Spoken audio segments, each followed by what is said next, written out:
স্বাগতম সি প্রোগ্রামিংয়ের 16তম ক্লাসে। আমাদের আজকের টপিক স্ট্রাকচার এবং ইউনিয়ন।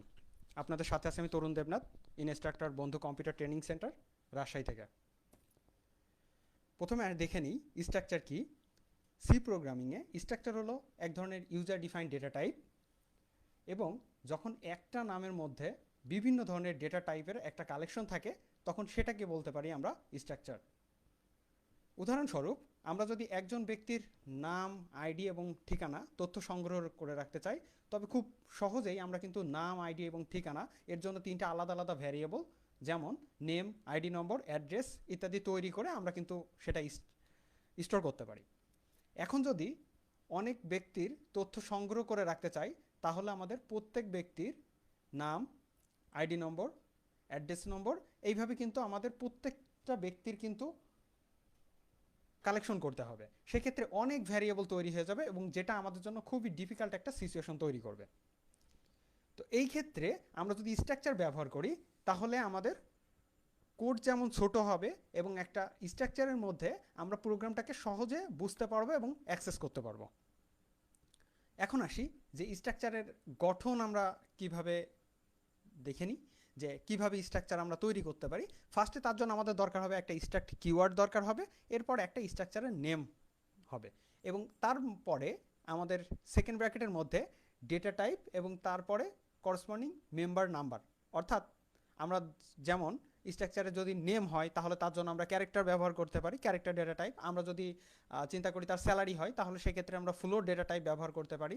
আমরা যদি তার ন্যাশনাল আইডির কথা চিন্তা করি বা সাসেস আইডির কথা চিন্তা করি, তাহলে সেক্ষেত্রে আইএনটি বা ইন্টিজার ইউজ করতে পারি। তো এটা ছিল আমাদের স্ট্রাকচারের গঠন। এখন দেখি স্ট্রাকচার শুধুমাত্র গঠন করলে হবে না, তার ভ্যারিয়েবল ডিক্লেয়ার করতে হবে। তো সেক্ষেত্রে ভ্যারিয়েবল ডিক্লেয়ারেশনে দুইটা পদ্ধতি আমরা ফলো করতে পারি। ফার্স্ট পদ্ধতি হচ্ছে মেইন ফাংশনের মধ্যে সেই ভ্যারিয়েবলগুলোকে ডিক্লেয়ার করা। আরেকটা পদ্ধতি হচ্ছে স্ট্রাকচারের মধ্যেই স্ট্রাকচার যখন আমরা তৈরি করব তখনই শুধুমাত্র সেই ভ্যারিয়েবলগুলো সেখানে ডিক্লেয়ার করা। তো এক্ষেত্রে জাস্ট শুধুমাত্র আগের মতোই স্ট্রাকচার পার্সন, আমরা একটা পার্সনের ভ্যারিয়েবলগুলো দিয়ে নিলাম। ভ্যারিয়েবল দেওয়ার পরে তার করসপন্ডিং যে আমাদের ভ্যারিয়েবল যে নেমগুলো আছে সেগুলোর নিচে ইন্টিজার মেইন ফাংশন বা মেইন ফাংশনের মধ্যে আমরা স্ট্রাকটেড কিওয়ার্ডটা লিখে তারপর স্ট্রাকচারের যে নামটা আছে সেটা দিয়ে তারপর ভ্যারিয়েবলগুলো আমরা ডিক্লেয়ার করব।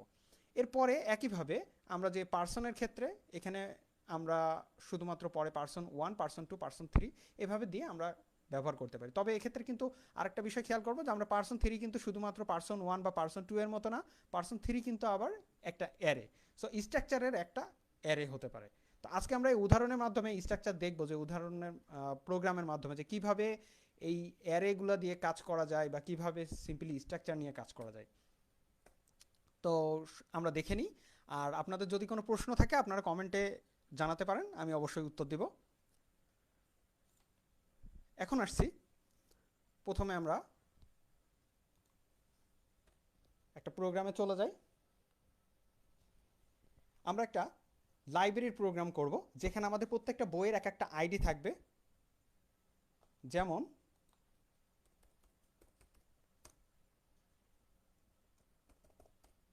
স্ট্যাক বুকস, আমরা বুকস দিয়ে একটা স্ট্রাকচার তৈরি করছি। তো একটা বইয়ের সাধারণত একটা আমরা যেহেতু লাইব্রেরিতে থাকবে একটা আইডি প্রোভাইড করব, বইয়ের একটা আইডি।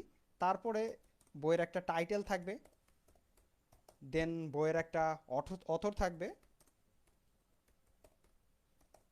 এবং সংশ্লিষ্ট একটা ডিপার্টমেন্ট থাকতে পারে।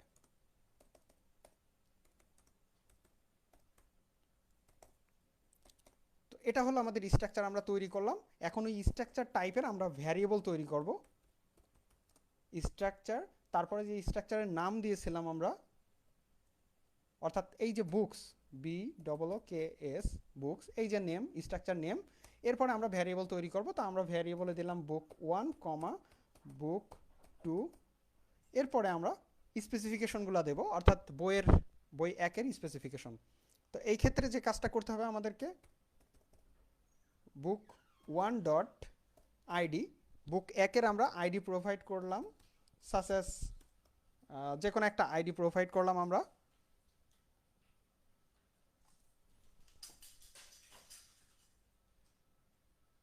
তারপর str cpy, অর্থাৎ আমরা স্ট্রিং কপি করে দিচ্ছি এখানে বুক ওয়ান ডট টাইটেল, আমরা বুক ওয়ানে টাইটেল প্রোভাইড করছি এবং টাইটেলের মধ্যে আমাদের যে স্ট্রিংটা দিতে হবে সেই স্ট্রিংটা দিয়ে দিচ্ছি, আমরা সি প্রোগ্রামিং দিলাম। সো এইভাবে সি প্রোগ্রামিং দিলাম।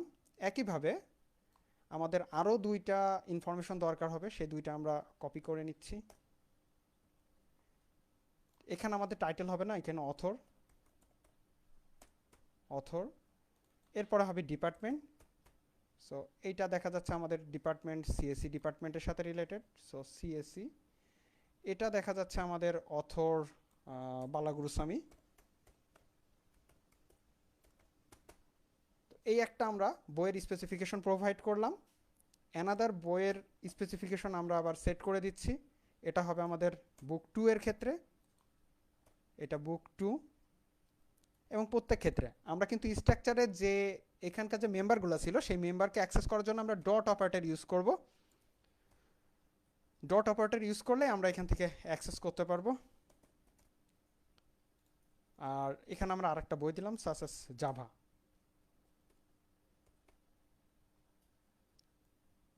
এটা দেখা যাচ্ছে আমরা যে কোনো একটা নাম দিতে পারি, যে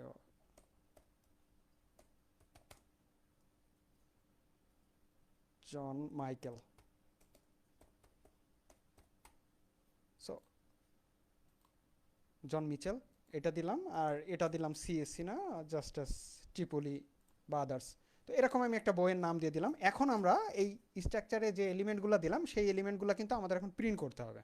তো এখন প্রিন্ট করার জন্য আমরা যেটা ব্যবহার করব প্রিন্ট ফাংশন। সিম্পলি প্রিন্ট ফাংশনের মধ্যে আমরা book one ID is equal to %d। So এরপরে আমরা একটা নিউ লাইন প্রোভাইড করতে পারি যাতে করে প্রত্যেকটা আলাদা আলাদা লাইন আসে, এবং কমা দিয়ে এই অপারেটরটা আমাদের কিন্তু অ্যাক্সেস করতে হবে। আমাদেরকে এই যে বই 1 নম্বর বইয়ের যে আইডি আছে সেইটা, তার মানে book one dot ID. So এখানে আমরা প্রোভাইড করব বুক ওয়ান ডট আইডি, এটা আমরা দিলাম। আমরা কপি করে নিচ্ছি।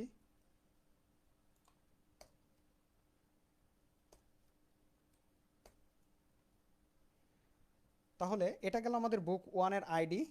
তারপরে যেটা থাকবে সেটা হচ্ছে আমাদের %s, প্রত্যেকটাই এগুলো প্রত্যেকটা %s হবে, যেহেতু প্রত্যেকটা ক্যারেক্টার, তিনটা যেহেতু ক্যারেক্টার সেহেতু আমি %s দিচ্ছি। এবং এটা আইডি না, একটা হবে টাইটেল, অথর, তারপর ডিপার্টমেন্ট। Title,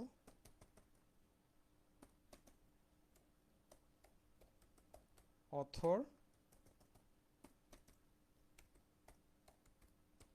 department. এবার এখানে আমরা সেই মেম্বারগুলোকে বসাবো, টাইটেল, এরপর অথর, এবং সবশেষে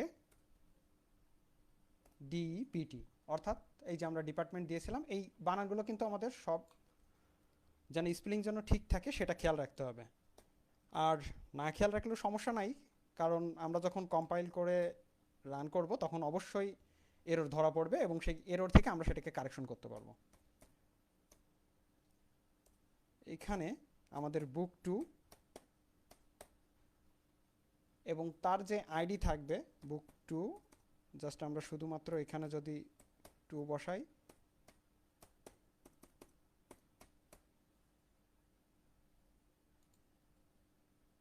এবং এখানে একটা নিউ লাইন দিয়ে দিচ্ছি, অর্থাৎ প্রথম বইয়ের পরে যেন দ্বিতীয় বইগুলো আসে তার মাঝে যেন একটা নিউ লাইন থাকে, অর্থাৎ দুইটা নিউ লাইন থাকে। এখান থেকে এই পর্যন্ত একটা নিউ লাইন থাকলো এবং এখান থেকে এইটুকুতে দুইটা নিউ লাইন থাকলো। তাহলে আমাদের প্রোগ্রামটা রেডি। আমরা যদি এখন রান করি, হ্যাঁ প্রোগ্রাম একবারেই রান করছে।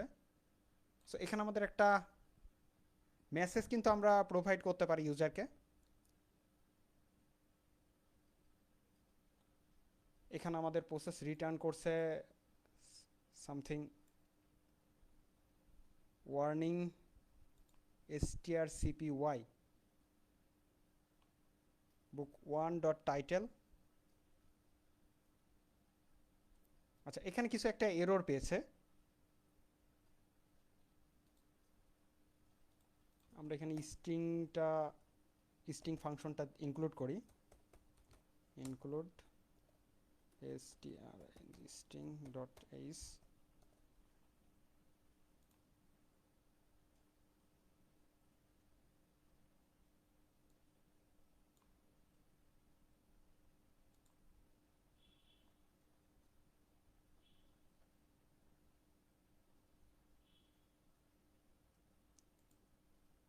অ্যাকচুয়ালি কিছু এরর আসছে, মেমোরিতে হয়তো লোড নিতে পারছে না প্রোগ্রামে, এমন কোনো একটা ইস্যু। আমরা চাইলে এখানে স্ট্রিং কপি ফাংশন ব্যবহার নাও করতে পারি। আচ্ছা, আমরা ম্যানুয়ালি স্ক্যান করে রেজাল্টটা নিয়ে নিই, অর্থাৎ ম্যানুয়ালি ইউজারের কাছ থেকে রেজাল্ট নিয়ে স্ক্যান করে এই নামগুলো নিয়ে নিই। Scanf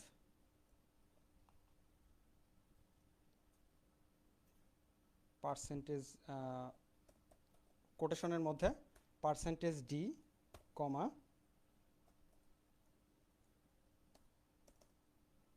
ampersand book1.id। আমরা ফার্স্টে একটাই নিয়ে নিই, নিয়ে আমরা তারপর দেখে আমরা পরেরটাতে যাব আবার।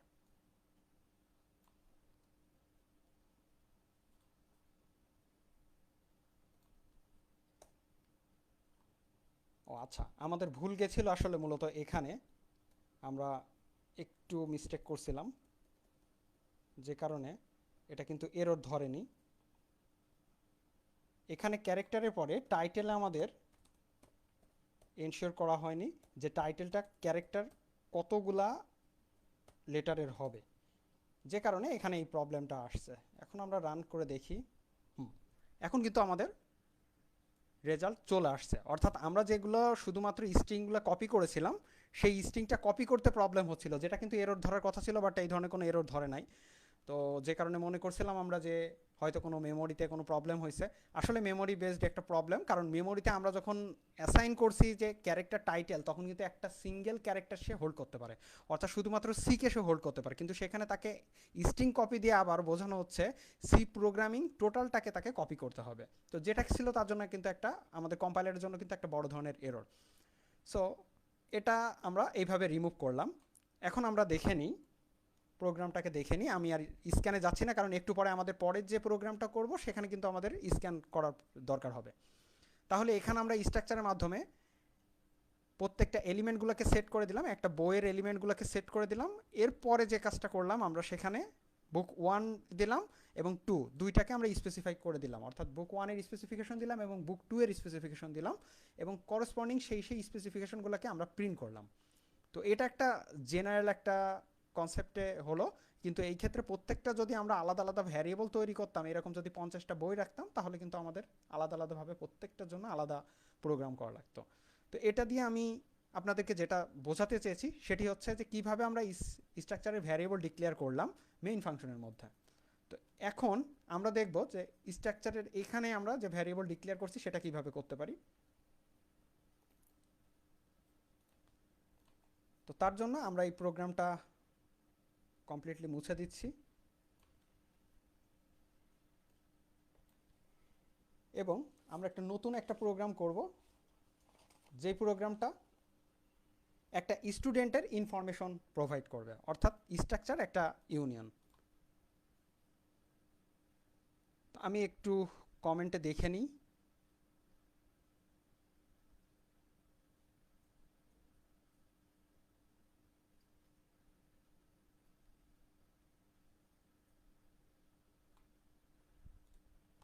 হাউএভার এখন আসি স্টুডেন্ট, STUDENT।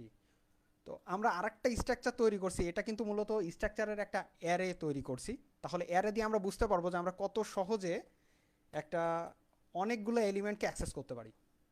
যেমন ফার্স্টে আমরা এখানে প্রোভাইড করব ইন্টিজার আইডি, তারপর ক্যারেক্টার নেম, অর্থাৎ আমরা একটা নেম প্রোভাইড করছি। তো আগের মতো আমরা ভুল করব না, এখন আমরা নেমের মধ্যে নেমের 50টা আমাদের যে ক্যারেক্টার হতে পারে ম্যাক্সিমাম, সেটা আমরা সেট করে দিলাম। একইভাবে আমরা এখানে চাইলে ইন্টিজার মার্কস, যেহেতু মার্কসটা আমরা ইন্টিজারে প্রোভাইড করছি, তারপর হচ্ছে ক্যারেক্টার সিটি। তো ক্যারেক্টার সিটি আমরা এখানে প্রোভাইড করলাম। এবার আমাদের যে কাজটা করব, আমরা এখানে কিন্তু আমরা অলরেডি ভ্যারিয়েবল কিন্তু ডিক্লেয়ার করেছি, অর্থাৎ একটা অ্যারে ডিক্লেয়ার করলাম। তাহলে এখন আমাদের যেটা দরকার সেটা হচ্ছে একটা আলাদা একটা ভ্যারিয়েবল দরকার ইন্টিজার মেইন ফাংশনের মধ্যে, কারণ আমরা একটা লুপ চালাবো। আমরা 4 জন স্টুডেন্টের নাম, তাদের আইডি, তাদের মার্কস এবং তাদের সিটি এগুলোকে স্ক্যান করে তাদের কাছ থেকে নিতে চাচ্ছি। সো ফর আমরা একটা প্রথম মেসেজ দিই, সেটা সবচেয়ে ভালো। একটা মেসেজ দিই, please enter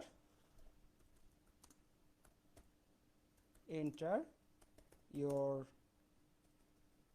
please enter students information separated by space. So আমরা দিলাম, একটা মেসেজ দিলাম, দেওয়ার পরে আমরা একটা লুপ চালাবো, কারণ একই কাজ আমাদের এক্ষেত্রে বারবার করতে হচ্ছে। কতবার করতে হবে আমরা জানি, 4 জনের জন্য আমাদের একই কাজ করতে হবে। তাই আমরা for i is equal to 0 থেকে শুরু করে i is less than 4 i plus plus, এরপরে আমরা এখানে স্ক্যান করে মান নেব। তো এখন আমরা স্ক্যান ফাংশন বসাচ্ছি, স্ক্যানএফ পার্সেন্টেজ ডি, কারণ আমরা স্টুডেন্টের আইডিটা নিতে চাচ্ছি, কমা স্টুডেন্ট আইডি। তাহলে আমরা কিভাবে অ্যাক্সেস করব? আমরা এই যে P4, অর্থাৎ 4 এখানে হচ্ছে আমাদের আই হবে। তারপরে কোন মেম্বারটা অ্যাক্সেস করতে চাচ্ছে? আইডি। তাহলে কোন স্টুডেন্টের জন্য সেটা বুঝতে পারবো হচ্ছে আমাদের পার্সনের জন্য। আমাদের যে এখানে আমরা ধরলাম এস দিলাম, স্টুডেন্ট এস, তো আমি এখানে এস দিচ্ছি। তো এস আই অর্থাৎ স্টুডেন্টের ফার্স্ট স্টুডেন্টের জন্য, ফার্স্ট স্টুডেন্টের যে আইডি, তার মানে ডট আইডি। তো এরপরে অবশ্যই সেমিকোলন দিতে হবে। স্ক্যানএফ পার্সেন্টেজ এস, কারণ আমরা ক্যারেক্টার নিচ্ছি তাই এখানে আমরা এস দিলাম, অর্থাৎ একটা স্ট্রিং, এটা ক্যারেক্টার অ্যারে বা স্ট্রিং। এরপর আমরা S I dot name, S I dot name, এটা চলে আসলো। এরপরে একইভাবে স্ক্যান করে আমরা আবার একটা মান নিচ্ছি, স্ক্যানএফ। এবার আমরা পার্সেন্টেজ ডি দিব না, আমরা পার্সেন্টেজ আই দিব। মূলত আই দিলেও কিন্তু আমাদের ইন্টিজারই আসবে। পার্সেন্টেজ ডি অথবা আই যে কোনো একটা দিলেই হবে। ডট এক্ষেত্রে মার্কস, MARKS মার্কস। আমরা চাইলে মার্কসটাকে ফ্লোটেও দিতে পারতাম, তো আমরা মার্কসটাকে ফ্লোটেও দিতে পারি। এখানে ফ্লোটে দিই, অর্থাৎ বিভিন্ন টাইপের ভ্যারিয়েবল নিয়ে আমরা কাজ করছি। পার্সেন্টেজ এফ, এটাকে আমরা ফ্লোটে দিলাম। তারপর মার্কসের পরে আবার আমাদের এই নেমের মতো দিতে হবে, তাই আমি এটাকে কপি করে নিয়ে আসছি। সো নেমের পরিবর্তে এখানে আমরা সিটি দিই, CITY। প্রোগ্রাম করার সময় আমাদের খুব খেয়াল রাখতে হবে, কারণ এরর যে কোনো সময় হতে পারে এবং এররগুলো আসলে কি হচ্ছে সেই এররগুলোকে আমাদেরকে মিনিমাইজ করতে হবে। তো এক্ষেত্রে আমি আর একটা অপশন ইউজ করব, এখন সেগুলোকে প্রিন্ট করার দরকার, তাই আমাদেরকে আর একটা ফর লুপ দরকার হবে। তো for i is equal to 1 থেকে শুরু করে, 0 থেকে শুরু করে i is less than 4, অর্থাৎ 0 থেকে 3, অর্থাৎ 0 1 2 3, 4 জনের জন্য 4টা i প্লাস প্লাস। এরপর আমার এখানে প্রিন্ট ফাংশনগুলো আমি বসাবো। তো একইভাবে প্রিন্ট এফ, প্রিন্ট ফাংশনের মধ্যে এখানে আমরা দেব, এখানে একটা মেসেজ দিয়েছি ফার্স্টে, প্রিন্টিং, প্রিন্ট ফাংশন আগে দিতে হবে।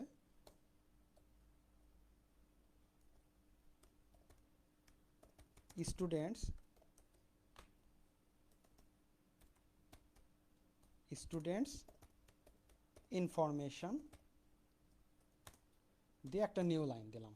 অর্থাৎ এখান থেকে এই লাইনটা দেখলে আমরা যেন বুঝতে পারি যে এরপর থেকে প্রিন্ট করছে, কারণ এই পর্যন্ত আমরা স্ক্যান করে মান নিব। সো প্রিন্ট এফ স্টুডেন্ট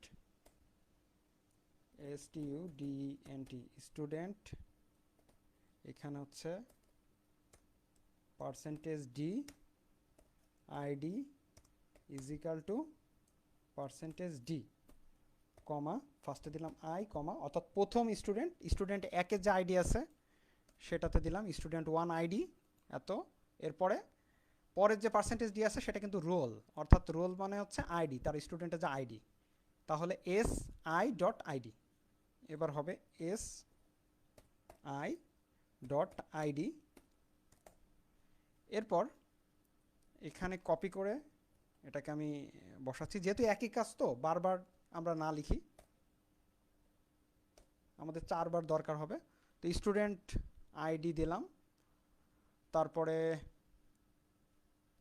এরপরে এখানে হচ্ছে স্টুডেন্টের নেম দিতে হবে, তাহলে এস দিয়ে এখানে আইডির পরিবর্তে নেম। এরপরে এখানে মার্কস দিতে হবে, MARKS স্টুডেন্ট মার্কস। এরপরে এখানে CITY। তো এই জায়গা প্রত্যেকটা ক্ষেত্রে %d, এখানে আইডি না, এখানে নেম, এখানে হচ্ছে মার্কস, আর সিটির এখানে হচ্ছে স্টুডেন্ট সিটি। তো মার্কসের ক্ষেত্রে এখানে আমাদের ফ্লোট ডিফাইন করেছি, তাই এটা ফ্লোট, এটা ইন্টিজার, এটা নেম ক্যারেক্টার, সিটিটাও ক্যারেক্টার। এখানে কিন্তু আবার আমরা ভুল করেছি, সেই আগের ভুল, সেটা হচ্ছে এখানে আমাদের সিটিটা 50 দিয়ে দিতে হবে। সো এবার আমরা প্রোগ্রামটা রান করে দেখতেই পারি যে কেমন হচ্ছে। Please enter students information separated by space. তাহলে হচ্ছে আমাদের আমরা এখানে একটা মেসেজ দিই, এখানে একটা printf ফাংশন দিই, printf STUDENT student %d INFORMATION। তো এরপরে আমরা একটা নিউ লাইন দিয়ে দিচ্ছি এবং আগে একটা নিউ লাইন দিয়ে দিচ্ছি, যেন আমরা বুঝতে পারি যে এখন স্টুডেন্ট কত নম্বর চলছে, কত নম্বর স্টুডেন্টের ইনফরমেশন আমাকে প্রোভাইড করতে হবে। সো এবার আমরা রান করি আবার। স্টুডেন্ট 0 ইনফরমেশন, একটু ভুল গেছে, অর্থাৎ আমার কিন্তু এই যে এখান থেকে নিচ্ছে ইনফরমেশনটা নিচ্ছে, আমাদের ঠিকই আছে প্রোগ্রামিংয়ে, বাট এখানে করতে হবে কি আমাদের +1 দিতে হবে, অর্থাৎ প্রথম স্টুডেন্টের ইনফরমেশন। এটা প্রোগ্রামিংয়ের কনসেপ্ট, আর এটা হচ্ছে ক্লায়েন্টের বা আমাদের সফটওয়্যার বা প্রোগ্রাম যারা ইউজ করবে তাদের কনসেপ্ট। তো স্টুডেন্ট 1 এর ইনফরমেশন ফার্স্টে আমরা দিচ্ছি আইডি, কারণ প্রথমে আমরা যে অনুযায়ী দিয়েছিলাম আইডি, নেম, মার্কস এবং সিটি। তো স্টুডেন্ট আইডি দিলাম Rafiq, RAFIQ, Rafiq, separated by space. তো রফিকের আইডি, প্রথমে আইডি দিতে হবে, সো আইডি দিতে হবে, আইডি 110601 RAFIQ রফিক। এরপর কত মার্কস পেয়েছে, মার্কসটা আমরা ফ্লোটিংয়ে দিয়েছিলাম, সাসেস রফিক 80 মার্কস পেয়েছে, 80। তারপর সিটি, রফিকের সিটি রাজশাহী ও ঢাকা, DHAKA, রফিকের সিটি ঢাকা। এরপর আচ্ছা, এখানে আমাদের % হবে, আমরা কোনোটাতে % দিই নাই, স্ক্যান করেছি বাট % আমাদের মিস গেছে, তাই এটা ভুল ধরছে না। আসলে প্রোগ্রামিংয়ে কিন্তু এইগুলাই এক একটা ইস্যু, যে আমরা প্রোগ্রামের ভুলগুলো কত সহজে খুঁজে বের করতে পারছি। তো এখন আসি স্টুডেন্ট 1 ইনফরমেশন। ফার্স্ট হচ্ছে আইডি 110601 RAFIQ, আমরা এন্টার প্রোভাইড করতে পারি অথবা স্পেস প্রোভাইড করতে পারি, marks 80, city DHAKA Dhaka. Student 2 এর ইনফরমেশন এবার কিন্তু চলে আসছে 110602 রাজু, RAJU। তো রাজু খুলনা, রাজু মার্কস পেয়েছে 45, আর খুলনা KHULNA। স্টুডেন্ট 3 এর ইনফরমেশন 110603 করিম, KARIM, করিম মার্কস পেয়েছে 90, সিলেট, SYLACT, সিলেট।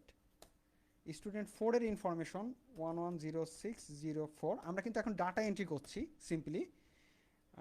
রফিক আর কামাল, KAMAL, কামাল পেয়েছে below 33, আর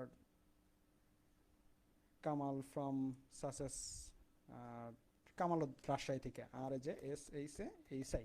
সো এখন যদি আমরা লাস্ট এন্টার করি তাহলে আমার কিন্তু সমস্ত স্টুডেন্টের ইনফরমেশনগুলো চলে আসছে, বাট এক্ষেত্রে আমরা নিউ লাইন প্রোভাইড করিনি, যে কারণে আমাদের এমন আসছে।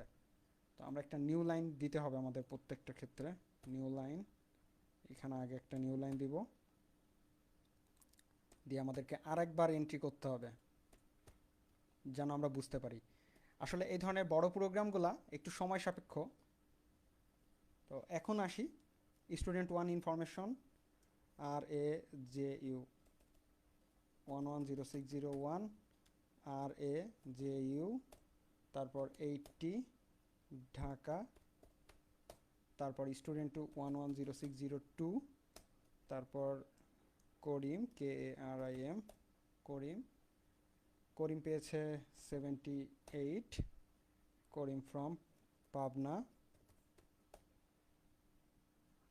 110603,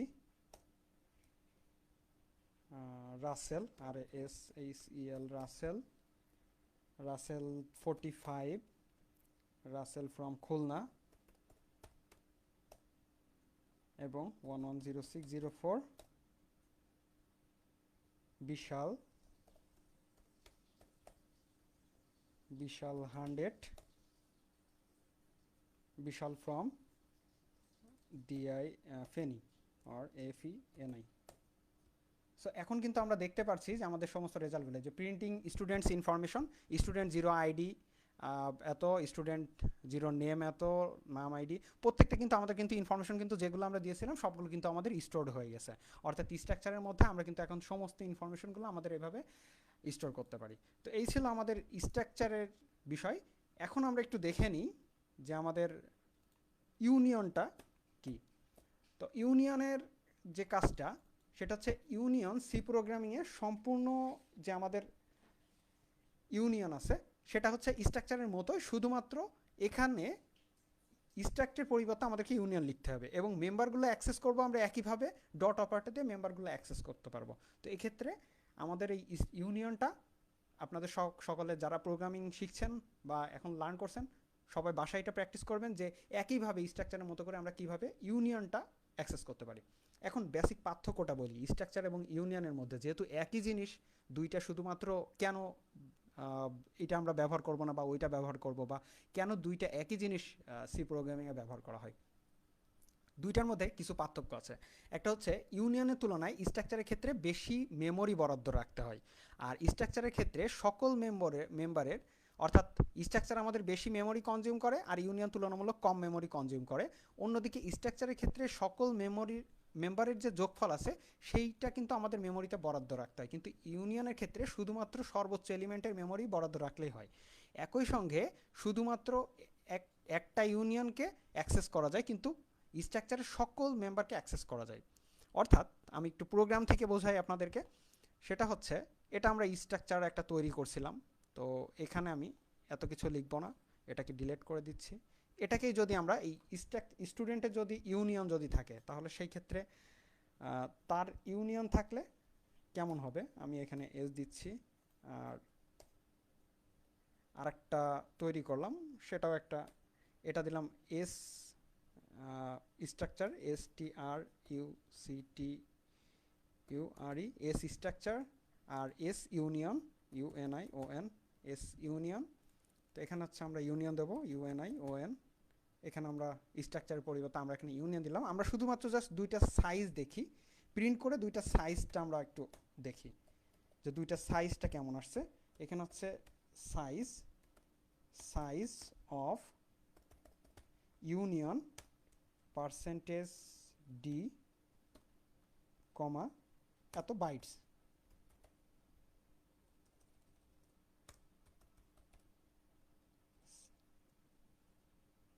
এটা হচ্ছে আমাদের কত বাইটে, শুধু আমরা বাইটটা দেখব।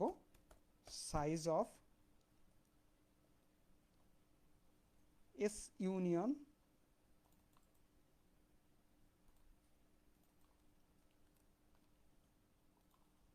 আসলে আজকের প্রোগ্রামগুলো একটু বড়, আপনারা বাসায় ধীরে সুস্থে করবেন, আশা করি তখন সুন্দরভাবে হবে। এখানে সাইজ অফ এস স্ট্রাকচার, আপনারা সাইজটা দেখলেই বুঝতে পারবেন যে আসলে বিষয়টা কেমন হচ্ছে। এটা হচ্ছে ইউনিয়ন,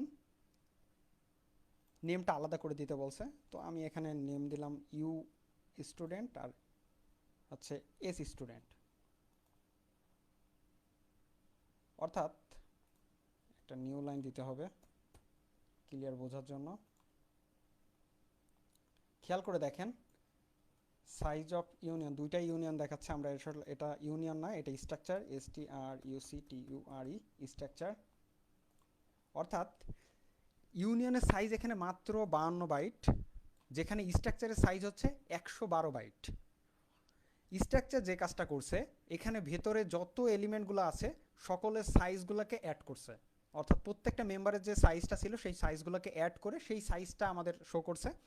এবং ইউনিয়ন যে কাজটা করছে, এই যে ইউনিয়নের এখানে স্ট্রাকচারের সকল সাইজ যে মেমোরি যে এলিমেন্ট ছিল তাদের সাইজটা বলছে, এবং ইউনিয়ন শুধুমাত্র সর্বোচ্চ যে এলিমেন্টটা আছে তার সাইজটা বলছে। অর্থাৎ সর্বোচ্চ যে এলিমেন্টটা আছে সেই সর্বোচ্চ এলিমেন্টের জন্য আমাদের 52 বাইট নির্দেশ করছে।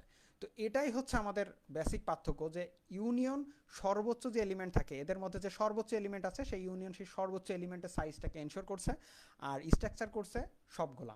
যার ফলে একটা অসুবিধা হচ্ছে যে ইউনিয়নকে আমরা অ্যাট এ টাইম শুধুমাত্র যে কোনো একটা মেম্বারকে আমরা অ্যাক্সেস করতে পারি, বাকি মেম্বারগুলোতে তখন গার্বেজ ভ্যালু থাকে। আর স্ট্রাকচারে কিন্তু আমাদের সব সময় সকল, যেহেতু পর্যাপ্ত পরিমাণ মেমোরি অ্যালোকেট করছি, সেহেতু স্ট্রাকচার নিয়ে আমাদের কোনো প্রবলেম না, আমাদের এখানে কোনো গার্বেজ ভ্যালু পাচ্ছি না। তো এটাই হচ্ছে স্ট্রাকচার এবং ইউনিয়নের বেসিক পার্থক্য। আপনাদের সকলের জন্য বাসার কাজ থাকলো, আপনারা এটা দেখবেন। তো আমাদের ভিডিওটি পুনরায় পেতে ভিজিট করুন জাতীয় দক্ষতা বাতায়ন www.skills.gov.bd অথবা দক্ষতা বাতায়নের ফেসবুক পেজে www.facebook.com/skills.gov.bd। আমাদের সাথে থাকার জন্য অসংখ্য ধন্যবাদ।